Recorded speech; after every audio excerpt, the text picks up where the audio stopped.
So for your squats, you're going to want your feet to be pretty parallel underneath your hips. And when you sit back, you're going to want to keep your knees behind your feet. And that's going to protect your knees. So when you squat down, you want to go down as low as you can and come up and go down again. And you're going to want to try to keep your core tight as you do that. You might want to switch it up further down in this challenge and do something a little bit more challenging. You can put your feet a little bit wider and turn them out a bit, and you can do sumo squats. And when you do that, what you want to make sure you do is that you keep your knees going out with your legs. And so it's just a fluid movement.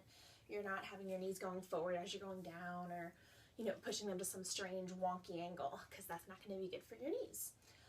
When you start, you might only be able to do 45-degree squats, and that's fine.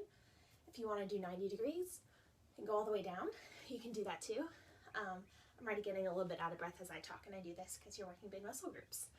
So that's how you do a squat, or you modify it and you go only a partial way. If you need even more modification, you can have a chair or stool in front of you that you can hold on to as you go down. So that is how you're going to do a squat for this challenge.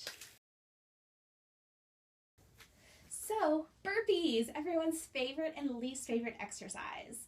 So a burpee is a compound movement that happens either quickly or slowly depending on your fitness level. One of the things that is required for me when I do a burpee is to take off my glasses. Otherwise, they fall all over the place. So when you do a burpee, you're going to assume a plank position, and you're going to go from the ground, put your feet up, stand up, ground, feet back, feet up, stand up is the basic flow of a burpee. So if you're on the higher end of the fitness level, you're wanting to push yourself, you can go down, back, up, down, back, up, and do that in rapid succession for whatever the duration of time is. You can go down, back, up, squat, down, back, up, squat, down, back, up, squat. And we talked about squats earlier, about how to keep good form with that. Another way to do a burpee is to go down, back, up, jump, down, back, up, jump, down, back, up, jump. This is why everybody loves and hates burpees.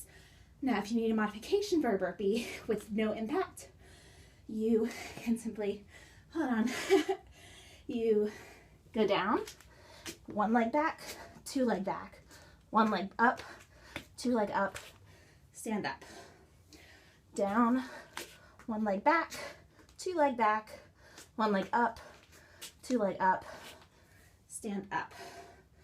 So try what works for you.